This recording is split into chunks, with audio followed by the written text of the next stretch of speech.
Ikaw, Carla. Yun po. Lahat. Lahat? Yung pinaka, ano naman, dami ang, isipin ko pa kung alin doon. Pero ang hirap kasi pumili dun sa Palawan saka sa Thailand. Oo. Sa Palawan eh. Sa Baguio, ang ganda rin. Ay, oo, Baguio. O, ikaw, Carla. Ayan. Ikaw. Ikaw, Carla. Ang dami. Lahat? Sa totoo bro, lahat din naman talaga. Lahat. Siguro po yung sa Thailand na lang. Thailand. Kasi Thailand. first international travel mo eh. Tsaka, Ang saya kasi nun. Oh, bro. Ang saya. kasama ko Sawad kayo ka. kasama siya. Oh! Bro, cruise ship. Di ba nag-cruise ship tayo doon? So, ito naman. Oy. Since hindi ko kayo mabablog sa New Year, di ba kasi alis ka. Hmm. Ito na lang, ano yung New Year's resolution ng Jomcar? New Year's New Year's resolution. resolution nyo? Sige, ano muna, personal. Personal. Bro, lagi ko naman to bro, New Year's resolution, bro. Papayat. Pwede pala dyan, given na yan eh. Given na yan.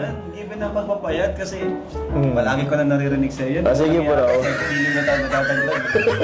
Kaya nga ngayong 2025, 80 kg ka na. Ay, grabe, wag naman bro. Okay, Yeah. maliban dun sa pagpapayat, given na yun. Okay, given na yun. Personal ko siguro, about bro sa charity, nabanggit ko na rin yan dati eh. About sa pagcha-charity, sa pag-vlog, more scouts sana. And sa Jomcar naman, sana marami rin kaming time na makakasamang mag-scout din. Kung papayagan mo po, parang Pwede ganyan naman yun. Oo. Kasi gusto niya rin mag-charity. Mag-charity. Kasi naumpisa na namin yun bro. Oo, Nung, kagaya nila, si Biancy nakasama din pag-scout Oh, kayo eh. okay, bro. So yun. At saka mas magiging close pa kami. Yun lang din naman. Mas i-close pa pala yun. Meron pa yan bro. Opo, Ikaw, sa Carla. personal po siguro po mag-multitasking mo po ako parati. Siyempre, lalo po pagdating sa mga activities sa school. Okay. Kasi po parang, tamad-tamad ako. Parang nahihirapan ka mag-multitask. Mm. Okay. Pero nakapag-multitask siya bro dito. Pero Kasi itong pag-vlog natin, multitasking multitask na yun bro. Oo. Kasi ito kasi yung pag-vlog natin parang ano muna din to eh. Malaking responsibilidad na rin to. Kaya nag-aaral ka, nagpa-vlog tayo, nag-multitasking ka na rin. Multitasking na yun. So yun.